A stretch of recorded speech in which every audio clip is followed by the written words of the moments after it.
Why haven't you addressed the issue of the gay documentary? Jessie's homosexual. I knew then this guy is gay. Any woman that's climaxing is becoming a man. Why is such a big difference? I can't help it. I don't have that erotic love, but I know what you're saying. Have you ever been with a black man? Instead, Jessie ended up grooming me. After having sex with him, he told the man, "Now you're born again." I actually saw him kissing him on the phone. This guy is like disgusted by women. I mean, his victims were vulnerable people from broken homes. There's some people born evil. If the mother is angry, yeah. I asked myself, why am I so afraid of my mother? He liked a tweet from Your Daddy OnlyFans. Are you a homosexual too? Are you a homosexual too? Michelle is a first-time caller out of Detroit. Michelle, welcome to the show. You're on the air. Hi, how are you today? All this well, Michelle. Thanks for calling. I had a question. I'm just kind of confused. Why haven't you addressed the issue of the gay documentary? It's not concerning to me. She said she was a liberal. She was having doubts. She lied. What a wicked woman. Do you love the homosexuals? No, I do not. I hate homosexuals, and I wish that they would all die. And why do you hate them? Because the Bible portrays them as violent predators from start to finish. And if we look at reality, they are violent predators. They are recruiters. They're not reproducers. They're recruiters. You a sellout, brother, and a sellout human being, and you try to perpetrate being a fraud in the name of God. Amazing. You're supposed to be a minister, and you're supposed to be a counselor. Tom, and you know what? That fella you got on there who ain't got nothing. I noticed that whenever the children of the lie, whether it's the so-called Christians or non-Christians, when they want to promote evil, they always use the blacks to promote evil. And blacks, because they hate white people and they are not of God, they are too willing to promote evil. Growing up, I never saw anything like that, and it's just amazing to see it today. Yeah, well, it's terrible the way that they've been weaponized against us. I think it's pretty obvious why Charlie Kirk had Rob Smith on the stage. Rob Smith was there to be the black gay veteran who would shield Charlie Kirk from criticism from the left. Right. You know, it's really a substitute for moral courage. Instead of Charlie Kirk saying, "I'm a Christian, I oppose this, I'm going to stand up for God," he wants to get a black homosexual on the stage so that he could say, "Oh, see, look, I'm complicit in evil," and the left won't attack him, right? That's the idea. You are the biggest hypocrite. What's your question? You sit here. My question is, why are you such a big hypocrite? Because I can't help it. Okay. I can't help it. On his Twitter page, as you can see, you know, he has all of his likes here, and then if you scroll down a little bit more, you see that he liked a tweet from Your Daddy OnlyFans, XXL boy, and basically this is the video of two men having gay sex, and it is censored. He liked this on his public account for his show. This is hilarious. This is hilarious. And he left that liked tweet up for hours. It was there for hours. And immediately after he realized that he liked that tweet, he set his account to private. Probably because he's going to scroll through and make sure that he didn't like any other gay porn tweets, because he maybe thought that he was using his throwaway account, not logged into his public account. So, you know, like, I'm not like an expert with social media at all. Whenever I use it, I'm like just really 1, 2, 3, those simple things. But over the years, I've had friends of mine who would tell me, social media is mean. They put nasty things on your YouTube channel. And so I had a friend tell me once, I won't mention his name, and he a real popular social media person. We were at a conference once, and he was telling me that, and he was like, tick. And I had never seen him be tick. I was like, what the? I had just started out for the most part. Not just started out, but he was saying that these radical homosexuals were putting nasty sex stuff on his on his computer, on his social media thing, and he wanted to know why. Why were they doing that? And he would find himself clicking on it, not realizing that how he was seeing it or something like that. But he would say, but so apparently, according to my social media people, they're doing it to me too. These nasty homosexuals are putting their nasty, gross sex stuff onto your social media, and they set it up to look like you're just looking at something else, or they make comments. And if you don't know what you're doing, apparently you will find yourself looking at it. I've been saying for a long time that homosexuals who are pushing this know that they are wrong. Inside, within themselves, they have guilt. And they think that if they can convince the world that homosexuality is normal, then the guilt would go away. But I believe that the guilt will still be there because it's wrong, even if everybody says that it's right. But you're already there. You've diagnosed this whole thing absolutely correctly. This is a process by which to get rid of guilt by killing one's conscience, and the only way you can successfully do it is if you get everyone to agree to the rationalization. You universalize it. I also heard that you have had the experience of having sex with other men. Maybe, man. We're going real deep here, aren't we? Yeah. I mean, apparently it's out there on the internet somewhere. A lot of stuff out there on the internet, yeah. Did you say that? Yeah, I'd say I'm bisexual, yeah. So you have sex with men? Yeah, sometimes.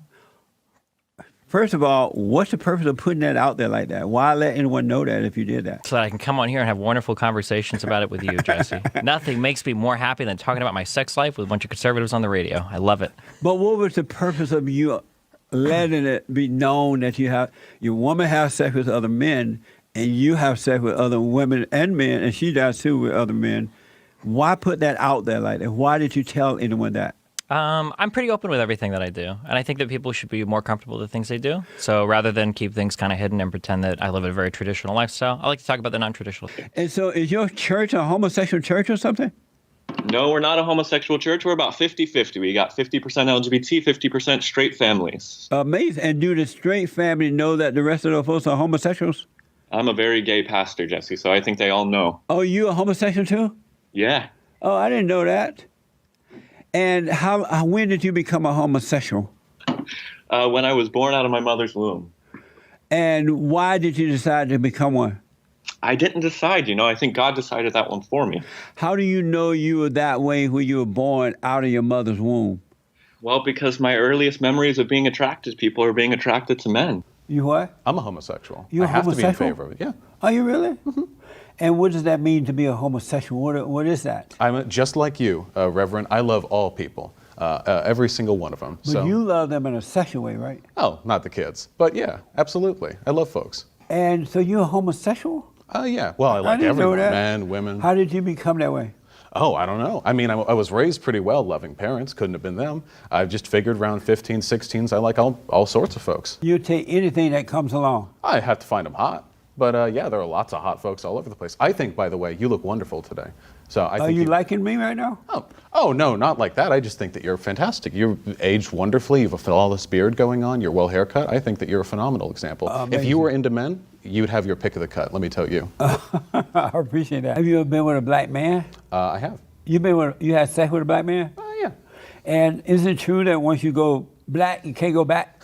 Erotic love, when you really want someone, I mean, you might love them and have kindness to them, but you also want to possess them. But I don't have that erotic love, but I know what you're saying. But that's not the kind of love I'm talking about. Do you accept that those people who have been able to overcome it, and does that convince you that maybe it is not from God and it's something that you can overcome? Because they completely put aside that it's possible to overcome, that they're born that way. Well, for many people have tried for decades to change their sexual orientation, and it has not worked. But for many, it has. And for many, they have, and you guys are not accepting of that. You are not loving of that. Some people have different experiences. Some people experience what's called more sexual fluidity in terms of their sexual orientation. But and there's nothing wrong with that. But Matthew, are you loving of those people who have managed to overcome homosexuality? Yes, I have. And do you accept the fact to invalidate their stories? And do you accept the fact that it is possible to overcome it?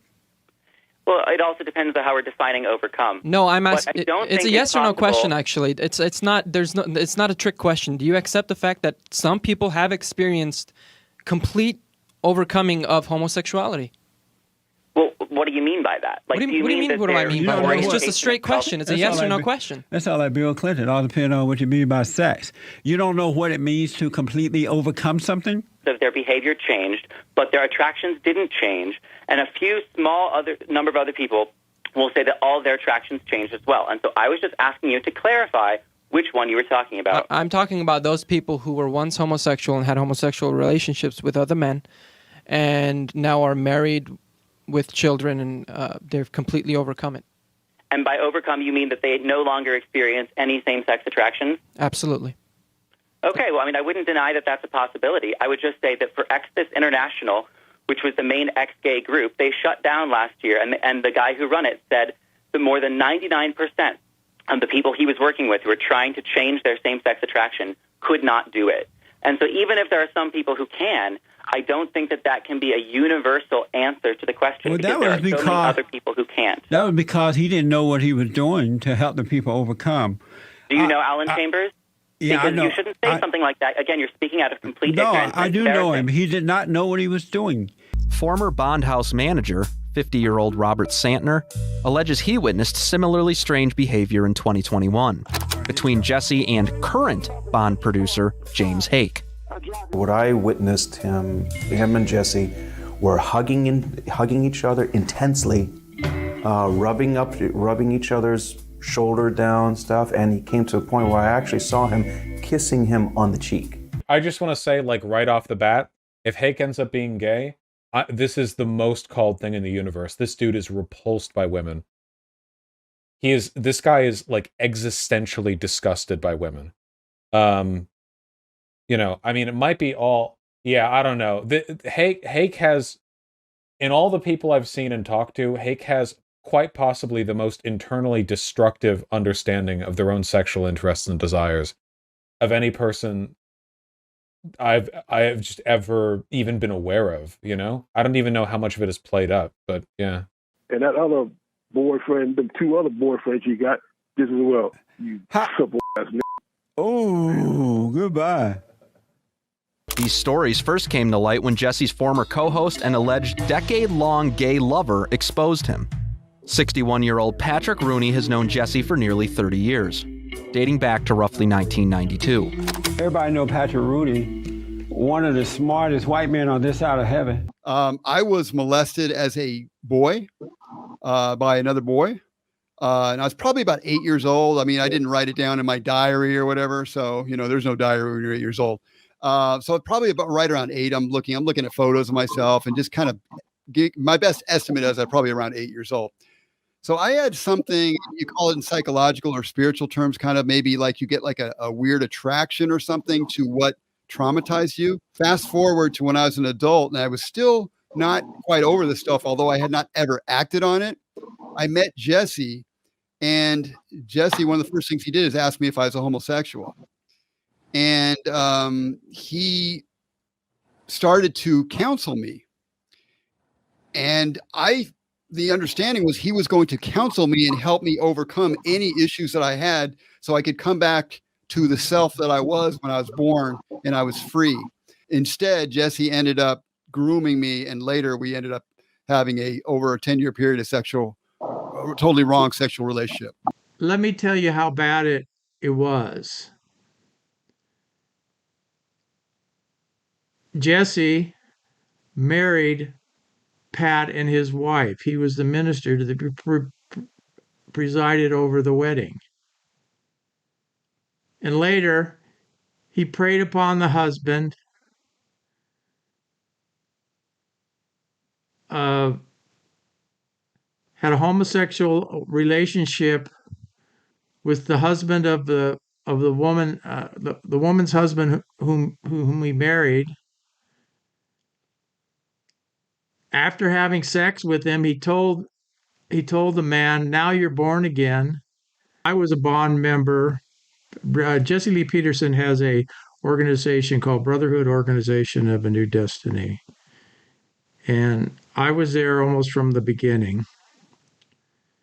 20 years, from 92 till about 2012, I was involved with Bond and I left. And Jesse's latest known purported victim. I started going to Bond around May 2020. It's a thing to all the people that want proof. I don't want to remember this stuff. You get me? Like, I didn't want to be like, hold on, Jesse, you gonna do this to me? Let me record real quick. This is like, yeah, let's do it. Like, that's weird. I wasn't even thinking that to expose him would be to expose myself. Like, and I wasn't ready for that. Someone asked the question of, how can you say he pulled down your pants? Like, and to that defense, you made me remember. Thanks to whoever left that comment, because you made me remember. At this point, I was already working out like consistently because I was like, motivated. I was like feeling on top of the world. I was working out consistently, trying to make myself stronger. So was Jesse. So I would take off my shirt and he would look at my body like, oh man, like, and I would do it because, oh, Jesse, let me show you the work I've been doing. Look, check this out. I'm not proud of that. I probably shouldn't have done that, but hey, man, whatever. And then at one point I would tell him, oh, I'm working on squats. And then he's like, oh, let me see your legs. So at first it started with like pulling up, my pants, like from the boot up to the leg. But then it became, oh, take off your pants. And I was like, okay, I'm gonna just pose right here. And by the way, the whole time the door is locked, so no one saw this stuff. So that's what led to the moment where it first happened. I believe I had taken off my pants, and then it was just me sitting in like my boxers, and then him kneeling in front of me because I was about to, and he would do this pretty often where I would want to pull up my pants, but he would be like, no, don't do that. I'm like, what do you mean, Jesse? Like, stop, man. I'm trying to pull up my pants. He's like, no, come on. Like, and he would just do his little laugh, like, and then, but then that's when he did it, right? And then I went into the silent prayer, and first he pulled down my boxers, and then he starts rubbing it, and he's like, hey, why is it getting hard? I'm like, why are you asking this? Like, of course it's gonna get hard if anybody touches it. Like, come on, it's a penis, man. Come on. And then he would laugh, and then he did it, right? And then I'm just shocked also, but I'm also letting him do it, which is a shameful for me to admit. But I mean, he's telling me all this spiel of like, look, Samuel, I know you're like dealing with this and you don't know what to do, but I just want to warn you not to tell anybody your business. Anything you've been through, don't tell anybody, because they're just going to turn on you like they turn on everybody. Like, if you notice, anybody that shares all their vices, all that happens to them is that they get turned on, So I'm like, look, Jesse, I don't know what I'm going to do. I don't know if I'm going to tell people, but all I know is I'm done. I'm done with Bond. I'm done with you. I want nothing to do with you ever again. Don't ever come to my house ever again. And I also told him, look, Jesse, I remember the day that you, the day after it first happened, I called you like scared and like confused. And you told me that Satan told you that I was gay. And after that day, I would just question myself, always question myself. I never, ever questioned Jesse, which is another shameful thing.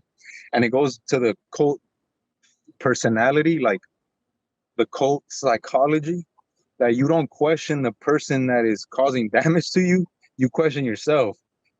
And Jesse says, don't put me on a pedestal, but he sets it up to where you do put him on a pedestal. So anyways, what I told him is like, look, I never questioned you, but what I should have asked you, I should have asked you if you're gay. And he's like, no. Before I even said it, he said, no. And then I knew then this guy is gay. Another alleged victim was Trayvon Chapman, who in 2015 told his friend, now 43-year-old Armand Martikian, that Jesse molested him. Well, the first thing came out of his mouth, that Jesse's homosexual. After this encounter, Armand began questioning his own relationship with Jesse. And then I had a flashback. Back in the day, when I was in a private counseling, he kind of gestured me, let me see down there, pointing at referring to my, down there as in my privates. Not knowing what was about, I'm at very late teens at that moment, kind of got tricked into it, pulled my pants forward where he kind of looked at it. Oh, you tell anybody to shut up. I'm not your bitch. You act like my bitch. No, you act like no, you act like my bitch. You're complaining. Church Militant in Detroit. And what surprised me about them a little bit was that I grew up a Catholic my whole life. I mean, I was Catholic.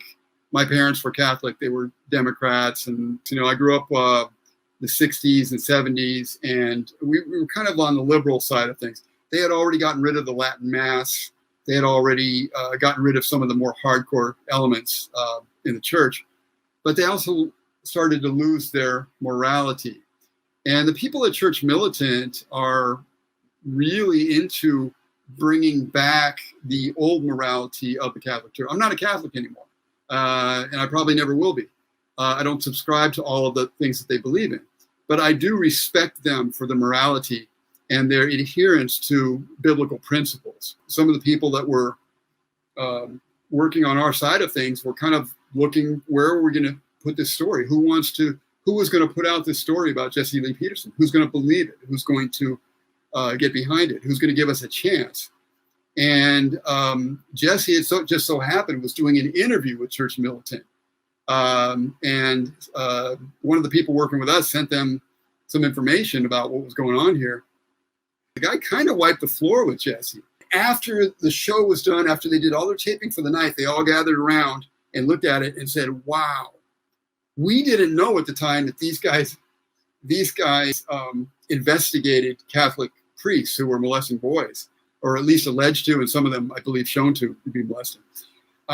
So we had no idea, but afterwards they were looking at it and they were blown away because they liked Jesse. They had brought him, they had just interviewed him. They gave him a tough interview, the last interview they did with him. But prior to that, they were loving him because they had a lot of agreement on the right side of things. They had a lot of agreement on conservative principles. Jesse appears to have used every dirty trick in the book to silence him, allegedly trying to have Francis arrested for violating an unserved restraining order. And they're calling us dangerous, and there's nothing on us. We don't have any heavy overcoats. We're not wearing anything that looks like we may be concealing something. We just have jackets on. He couldn't even tell the police that he actually saw a firearm. Otherwise, when they did search me, they would find that he's lying. So he was just saying, like, he keeps putting his hands in his pocket and acting erratic, and I think he may have a gun then. And so they came out for that, handcuffed me and searched me. I actually gave them permission to do that. I don't think they were going to do that. I wrote in my response, I expected them to call the police and serve me with restraining orders. Jesse has lied before, pulling the same antics with Fabian Asensio. Yeah, him and, well, Patrick didn't lie. Patrick Rooney, when he went there the first time 10 years ago or something with Fabian, they did the same restraining order thing. And Fabian was never fired from his job when he worked at Bond. He was never fired by Jesse. And that's what Jesse said in his restraining order, his temporary restraining order request. And that was a lie. And Patrick backed up the lie by staying quiet. And at one point, Patrick actually corrected Jesse and said, no, he hasn't threatened us or anything like that. And then that forced Jesse to recant. And then the judge asked him, after the judge asked him a second time, did Fabian do anything violent or make any violent, threats or anything? And he's like, no. And so the official document we sent in to them, does it look official? Yeah. See, that's all the words. If you freeze frame it and blow it up, you'll be able to read it. But who wants to do that? Okay. And then finally, this last piece of paper is the order, the written order that the judge said at the bottom, petitioner's request for civil harassment restraining order is denied. You're rejected. The court finds petitioner has failed to sustain their burden of proof. All temporary orders, if any, are dissolved. This is why I was able to go to the post office and have a friendly chat with Jessie. Sex was definitely and only designed for the marriage bed. It was a gift from God. Just to make a baby. No. If it was just, I got a question for you on it that. It should be just bam, bam, thank you, ma'am, go to sleep. Then answer this question then. I need you to answer a question, Yes. Jesse. Why did God give male and female, as long as everything is generally okay, health-wise, right, why did he also give them, what's the word? The ability to have pleasure. Have pleasure in the midst of marriage. If it's just wham, bam, thank you. Him having pleasure hold on. is necessary. Hear me. Because he has to, him getting to his point is necessary if it's just procreation. If it's just about procreation. Why did God give men and women pleasure? If it's just wham, bam, thank you, man. Because he allowed the fall to happen so that they could wake up in an emotional state. Because if they didn't have that emotion, they would have perfect peace, and men and women would not be attracted to each other in a sexy way, right? And so God didn't want to keep making man with his hand. At first, he was making from the dirt of the earth, but he came up with this idea: I'm gonna let it come through the woman, and the only way that can happen, he had to allow them to turn away from him, so they would not have peace. And in that state of anger, they have a false sense of love. Because anger awakens your sexual nature, right? So they have false sense of love, and once they get married, make all the babies they can make, then they should stop having sex and return to the father. Why does the woman have pleasure then? What would be the point? Because if she she's knew her, angry. So she has her pleasure comes out of her anger? Yes, it's for her ego. Because women get an ego drive. When the man is attracted to her, she controls him.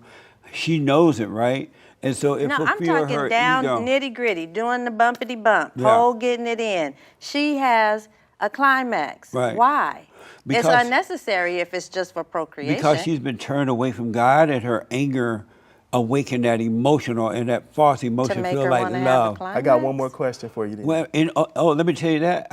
A woman is not supposed to be having a climax. Any woman that's having a climax is becoming a man. That's why a woman has to make herself do it, where a man does it naturally. Climax, and that's the word. Yeah. Right. Any woman that's climaxing, that's the right word, right, Dave?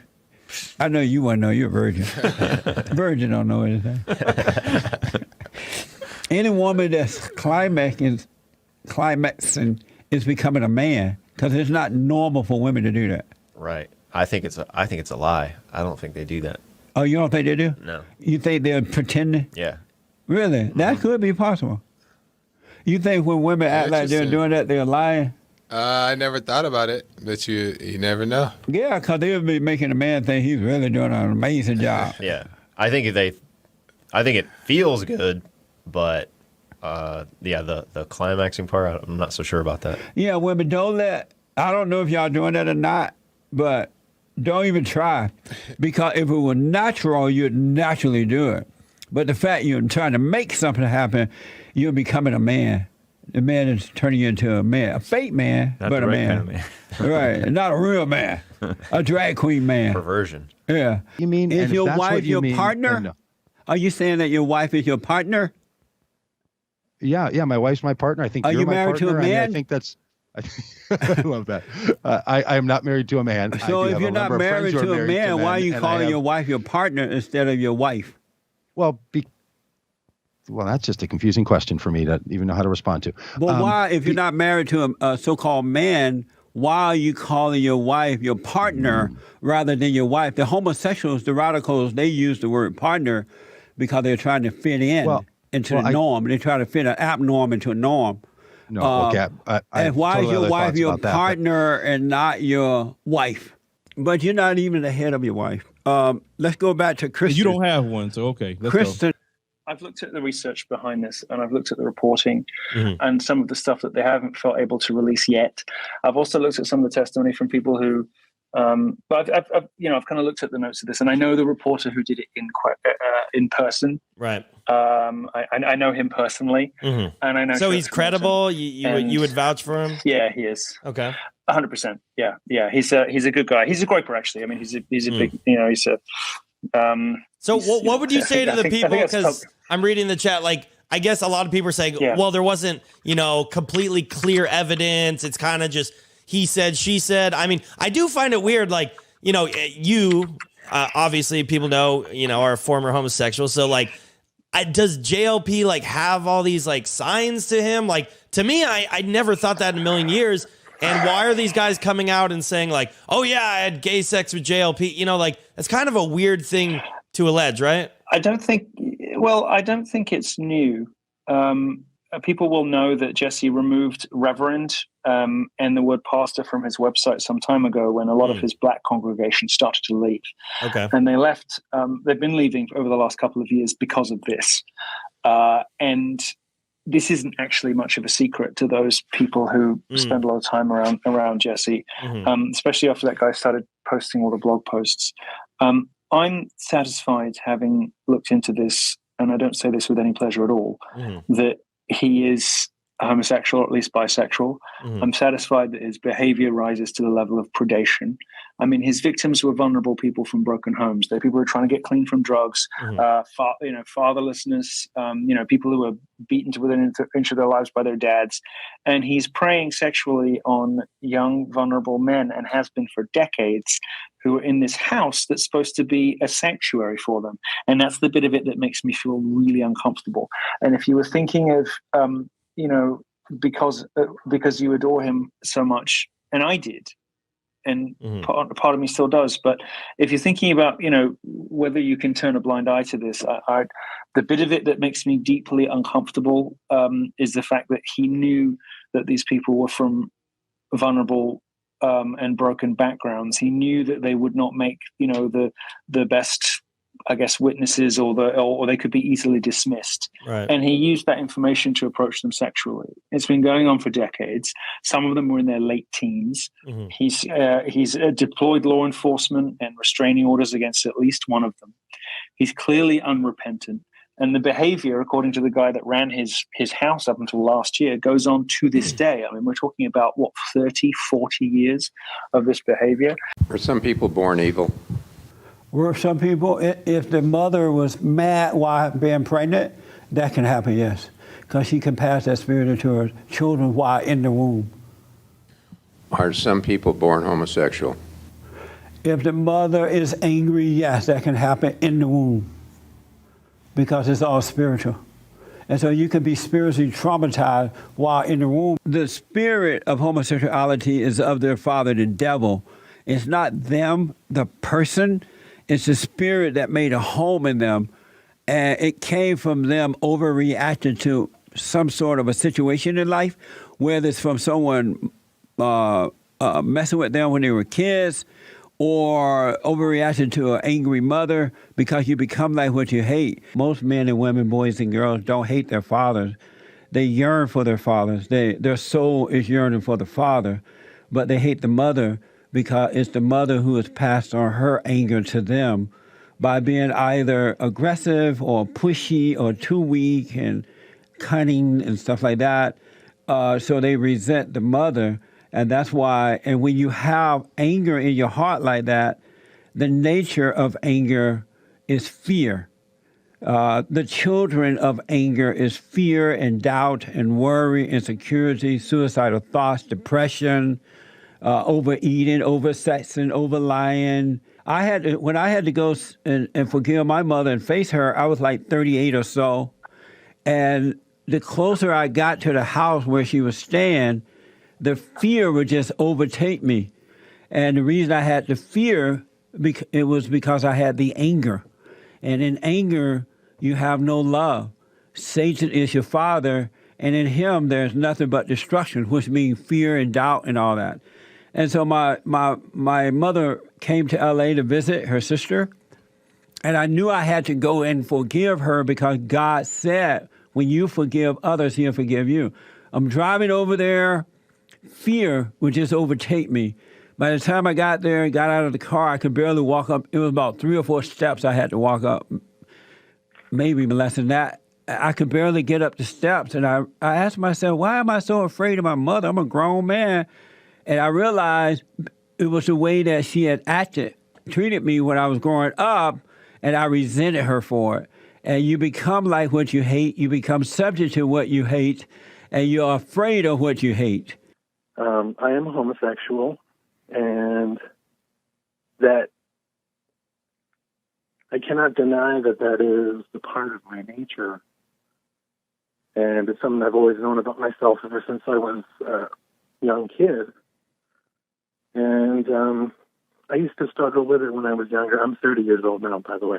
You're 30, I used okay. to struggle with it when I was younger, and I came to terms with it. And, you know, I feel okay about that in myself. But I find it hard to relate to other gay people.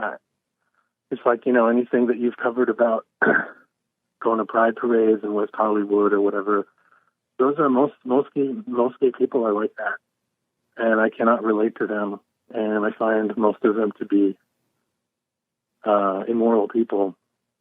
So I feel kind of stuck in between two worlds where the people that want me to identify with them, I do not want to identify, and then other people, a lot of other people don't like gay people. So